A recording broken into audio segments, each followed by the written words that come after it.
समाज का व्यक्तित्व हमारे विचारों के आधार पर ही बना है। अतः इस बात का ध्यान रखो कि तुम क्या सोचते हो। शब्द क्षणिक है, परंतु विचार काफी समय तक रहते हैं और वे हमें दूर तक ले जाते हैं।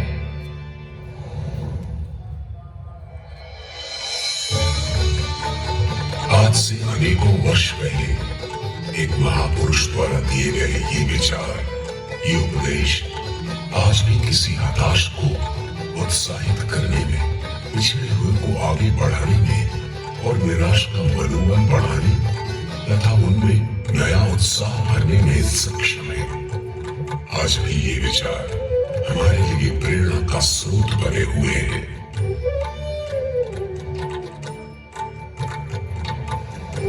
इन महापुरुष का नाम सर्वविदित है। वे अपने कालजयी सत्कर्मों तथा अवदानों, अपने धार्मिक, सांस्कृतिक तथा आध्यात्मिक अनुभूतियों तथा अंतर्दृष्टि के लिए सारे संसार में सुपरिचित है। हम बात कर रहे हैं स्वामी विवेकानंद जी की।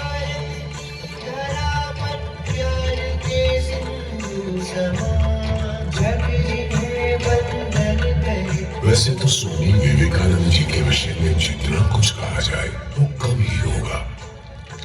उनके जीवन के अनेक पहलू हैं। आइए आज उन्हीं में से कुछ पहलुओं का दिग्दर्शन करते हैं।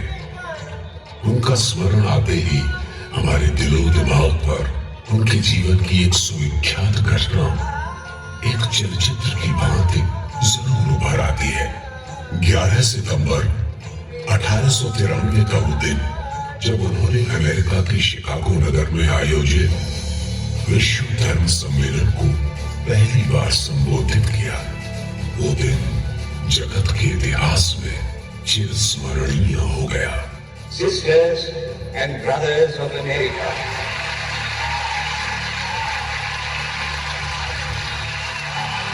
अपने उस सुप्रसिद्ध व्याख्यान के बाद वे समस्त भारतवासियों के साथ साथ सारी दुनिया के दिलो दिमाग में भी छा गए। धर्म महासभा में प्रदत्त उनके व्याख्यानों के माध्यम से ही पहली बार पश्चिम को भारतीय सभ्यता तथा संस्कृति को भली भांति जानने और समझने का अवसर मिला। इसी घटना के माध्यम से उन्होंने संपूर्ण विश्व में भारत की कीर्ति ध्वजा लहराने दी। परंतु क्या आपने कभी इस बात पर विचार किया है कि उनका यहां तक पहुंचना कितना मुश्किल था?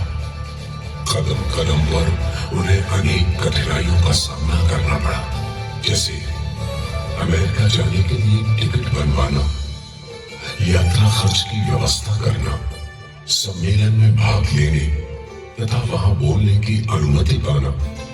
ये सब संभव होना अत्यंत मुश्किल था। पर उन्हीं के शब्दों में, संघर्ष जितना कठिन होगा, विजय भी उतनी ही शानदार होगी। उनके अपने जीवन में भी ऐसा ही हुआ। स्वामी जी अपने विभिन्न मित्रों के साथ मिलकर मार्ग की सारी बाधाओं को दूर करने के प्रयास में जुट गए। आखिरकार उनके दृढ़ संकल्प और शुभ चिंतकों के जी दूर परिश्रम ने उन्हें उनके लक्ष्य तक पहुंचा ही दिया।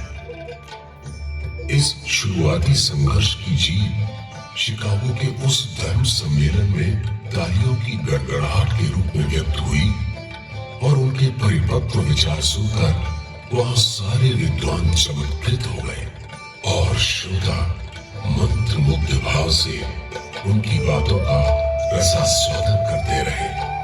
जब कभी स्वामी जी के इन विशेष मित्रों की बात उठती है तो एक नाम सबसे प्रबल भाव से आता है, जिनके साथ जुड़ा हुआ उनका घनिष्ठ संबंध आजीवन अटूट बना रहा। उनके ये खास मित्र तथा शिष्य थे खेतरी रियासत के राजा अजीत सिंह जी।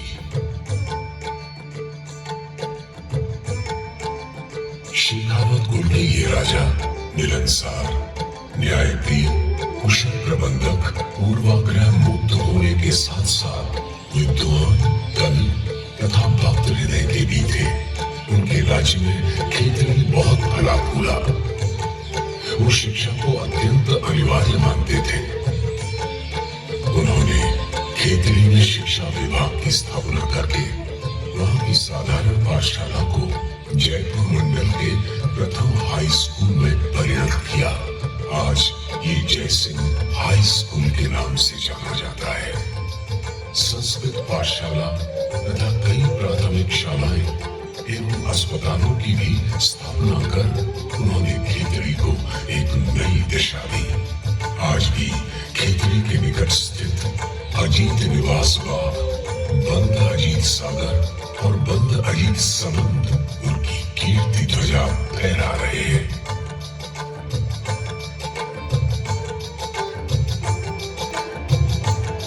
राजा जी के जीवन का सबसे महत्वपूर्ण और प्रभावशाली अध्याय थे स्वामी विवेकानंद।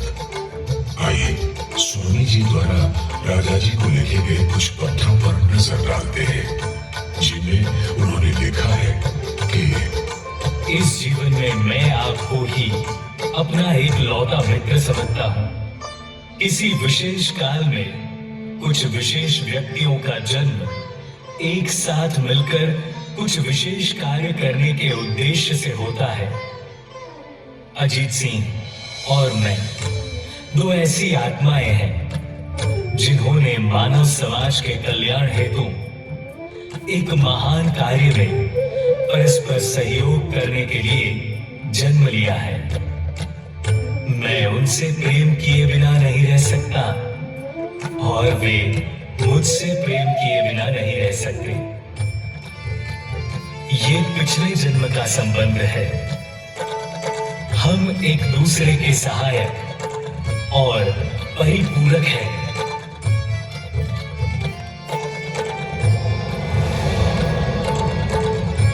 स्वामी जी के जीवन में जिन स्थानों तथा व्यक्तियों ने सर्वाधिक महत्वपूर्ण भूमिकाएं अदा की है, उनमें खेतरी नगर और राजा बहादुर अजीत सिंह का नाम सबसे ऊपर आता है। सोचकर देखिए, जिस घटना से इस घनिष्ठ रिश्ते की शुरुआत हुई, उनके बीच की वो पहली मुलाकात कितनी महत्वपूर्ण रही होगी। अपने भारत भ्रमण के दौरान जब स्वामी जी माउंट आबू में ठहरे हुए थे, उसी समय राजा बहादुर अजीत सिंह से उनकी पहली मुलाकात और बातें हुई। राजा बहादुर ने स्वामी जी के सामने दो प्रश्न रखे। स्वामी जी, जीवन क्या है? एक अंतर्निहित शक्ति मानो निरंतर अपने स्वरूप को अभिव्यक्त करने की चेष्टा कर रही है और बाह्य प्रकृति उसे दबा रही है। प्रतिकूल अवस्थाओं के बीच जीव के आत्म स्वरूप को अभिव्यक्त करने को जीवन कहते हैं। अच्छा, तो स्वामी जी, फिर शिक्षा क्या है?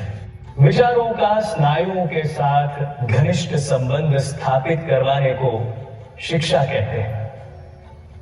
भावों के दृढ़ संस्कारों के रूप में प्रत्येक शिरा और स्नायु में व्याप्त हो जाने को शिक्षा कहते हैं। जब तक हमें अग्नि की दाहिका शक्ति का बोध नहीं होता, जब तक वह अनुभव हमारे धमनी और मज्जाओं में व्याप्त नहीं होता, तब तक हमें अग्नि का ज्ञान नहीं होता। थोड़ा सा तर्कशास्त्र कंठस्थ कर लेने मात्र से ही शिक्षा नहीं होती। जो जीवन के साथ मिश्रित हो जाए, वही यथार्थ शिक्षा है।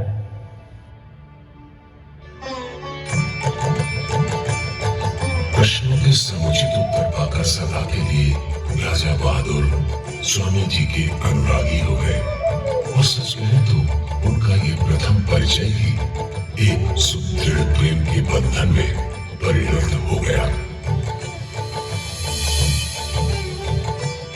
बहादुर अजीत सिंह स्वामी जी के व्यक्तित्व तथा विचारों से इतने मुग्ध हो गए कि उन्होंने स्वामी जी को खेतड़ी में स्थित अपने महल में आकर कुछ काल निवास करने का आग्रह किया। स्वामी जी राजी हुए और राजा बहादुर के साथ ही यात्रा करके 1891 ईस्वी में ही पहली बार खेतड़ी पधारे। खेतड़ी में आगमन के कुछ ही दिनों बाद राजा अजीत सिंह स्वामी जी से मंत्र दीक्षा लेकर उनके शिष्य हो गए और ये गुरु शिष्य संबंध अत्यंत घनिष्ठ एवं मधुर था।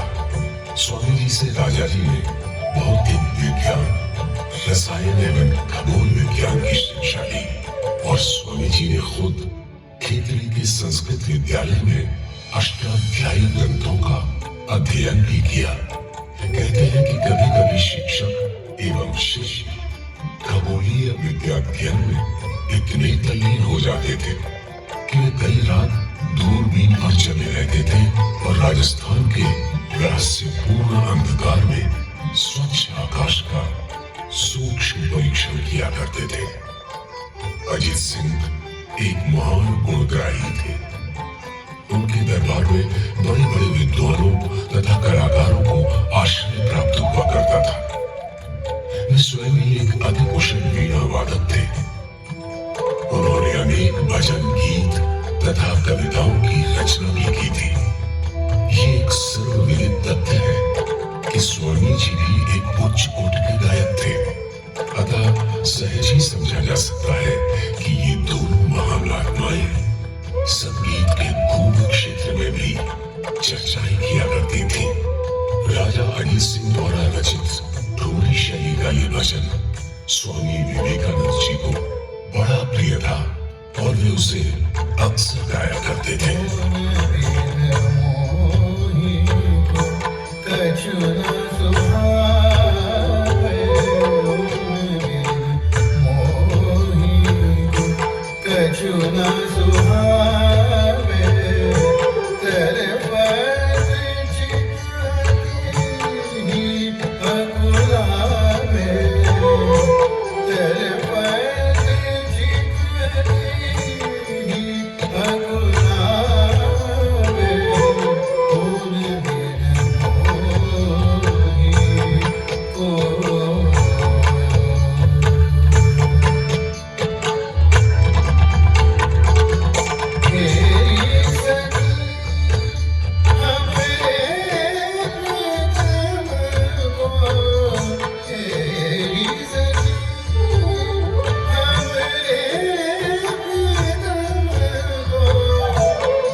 खेतड़ी में एक शाम जब स्वामी जी और राजा बहादुर छत पर बैठे चर्चा कर रहे थे, उसी समय एक प्रौढ़ा गायिका नीचे गीत सुनाने के लिए आई।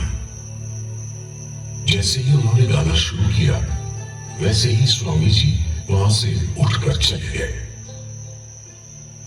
ये देखकर वो गायिका स्वामी जी की असहजता को भांप गई और करुण सुर में उन्होंने सूरदासी का ये भजन गाया।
भजन समाप्ति पर स्वामी जी बोले, मुझे क्षमा कर दो माता, क्षमा कर दो।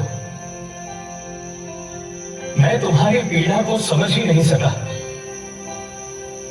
आज से मैं नर नारी और ऊंच नीच के बीच भेदभावों के संस्कारों से मुक्त हो गया हूं। तुम्हारे इस भावपूर्ण भजन ने मेरी आंखों के सामने से अज्ञान के पर्दे को हटा दिया है।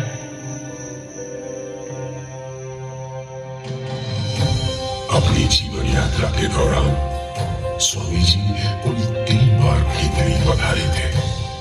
खेतड़ी में उनके तीनों बार आगमन में से 1891 में हुई उनकी पहली यात्रा को साकेत यात्रा, 1893 में हुई दूसरी को आशीष यात्रा और 1897 में हुई तीसरी यात्रा को अभिनंदन यात्रा के रूप में प्रस्तुत किया जा सकता है। उनकी पहली यात्रा की झलक हम शुरुआत में ही पा चुके हैं। 1893 में राजकुमार जयसिंह के जन्म का उत्सव था। शेखावटी में पहले कभी किसी ने ऐसा समारोह नहीं देखा था। खेतड़ी के राजप्रासाद में बड़ी धूम मची हुई थी। अनेक राजाओं तथा नवाबों के साथ ही साथ वहां विद्वानों, संगीतज्ञों, कवियों तथा याचकों का भी जमावड़ा एकत्र हुआ था। राजा जी के लिए ये सारा उत्सव बिना स्वामी जी के अधूरा सा था। अतः उनके आग्रह करने पर स्वामी जी इस जन्मोत्सव में सम्मिलित होने को तथा नन्हे से कुमार को आशीर्वाद और शुभकामनाएं देने खेतड़ी पधारे। ये थी उनकी दूसरी खेतड़ी यात्रा। उन दोनों स्वामी जी अमेरिका जाने की तैयारी में व्यस्त थे, तो भी वे राजा जी का सप्रेम आग्रह टाल नहीं सके। इस यात्रा के दौरान दोनों के बीच स्वामी जी की अमेरिका यात्रा विषयक कुछ कठिनाइयों पर भी चर्चा हुई। स्वामी जी हमेशा कहते थे, एक समय आता है जब मनुष्य अनुभव करता है कि थोड़ी सी मनुष्य की सेवा करना लाखों जप ध्यान से कहीं बढ़कर है। राजा जी ने अपने मित्र की इस चुनौती, इस वित्तीय अभाव को समझते हुए स्वेच्छा पूर्वक अपने गुरुदेव की इस यात्रा की पूरी व्यवस्था की जिम्मेदारी अपने ऊपर ले ली और अपनी सेवा प्रदान की। शायद इसी कारण स्वामी जी ने अपने एक पत्र में ऐसा लिखा था, भारत के कल्याण हेतु मैं जो थोड़ा बहुत कर सका हूं, यदि राजा जी से मेरी भेंट नहीं हुई होती तो मैं वह सब नहीं कर पाता। खेतड़ी नगरवासी स्वामी जी के प्रति बड़ी श्रद्धा, प्रीति तथा सम्मान का भाव रखते थे। वे राजा जी के साथ जैसा स्नेहपूर्ण आचरण करते थे, वैसा ही उनका वहां के सभी लोगों के साथ प्रेम संबंध जुड़ गया था। 1897 ईस्वी के 12 दिसंबर का दिन खेतड़ी के लिए एक बड़ा ही स्मरणीय दिन बन गया। इस दिन स्वामी जी ऐतिहासिक शिकागो धर्म सम्मेलन से लौटने के बाद खेतड़ी पधारे और ये थी अभिनंदन से भरी उनकी तीसरी खेतड़ी यात्रा।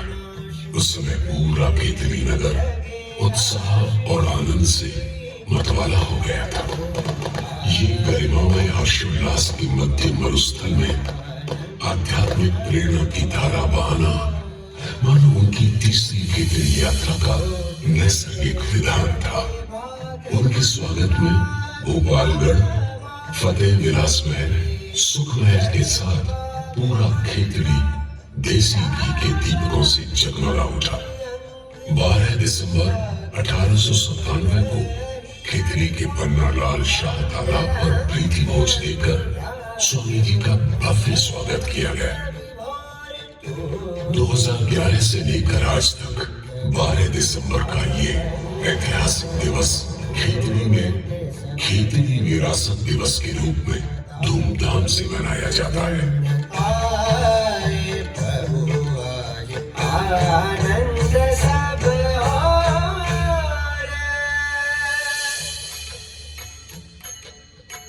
अपनी परिव्रज्या के दौरान स्वामी जी कई नामों से जाने गए।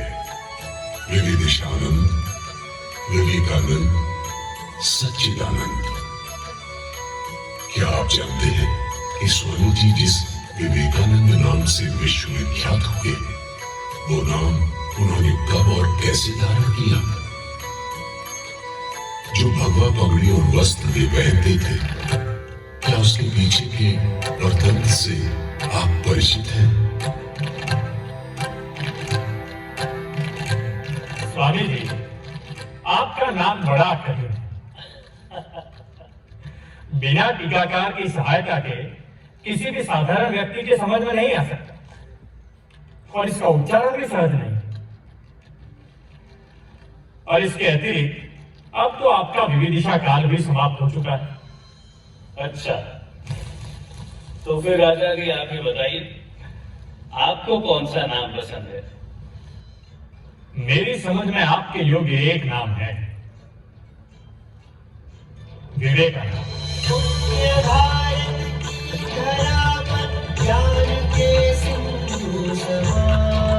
और यूं अपने मित्र के अनुरोध पर स्वामी जी ने विवेकानंद नाम धारण किया। ये नाम कितना प्रसिद्ध, प्रतिष्ठित और प्रिय हुआ, इस तथ्य से हम भली भांति परिचित हैं।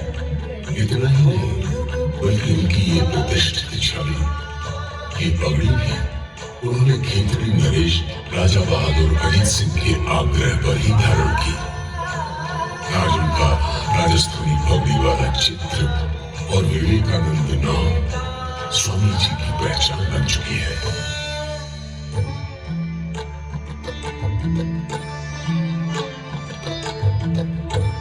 ये मित्रता, ये संबंध सिर्फ एक दूसरे तक सीमित नहीं था। एक समय था जब स्वामी जी दो संसारों के बीच खड़े थे। एक ओर था माता और भ्रातागण का भरण पोषण, और दूसरी ओर थे महापुरुष के विचार, विश्व कल्याण। इन दोनों के बीच जूझते स्वामी जी की दुविधा को उनके मित्र अजीत सिंह भली भांति भाप गए और उन्होंने आजीवन स्वामी जी के परिवार की आर्थिक सहायता और देखभाल कर न सिर्फ एक मित्र होने का, बल्कि एक परिवारजन होने का भी धर्म बखूबी निभाया। सच मानिए तो खेतड़ी उनके यहाँ बिताए गए समय, यहाँ घटी उनके जीवन की महत्वपूर्ण घटनाओं और उनकी ये 3 यात्राओं से एक पवित्र स्थान बन गया, जहां उनकी सीख, नेतृत्व और दिखाई गई दिशा से आध्यात्मिक और जनसेवा कार्य शुरू हुए। उनके द्वारा स्थापित जन सेवाभावी संगठन रामकृष्ण मिशन की राजस्थान की सर्वप्रथम शाखा विवेकानंद स्मृति मंदिर खेतड़ी में राजा अजित सिंह के पौत्र राजा बहादुर सरदार सिंह द्वारा प्रारंभ करवाई गई, जहां आज कई कल्याणकारी और धार्मिक गतिविधियां होती हैं।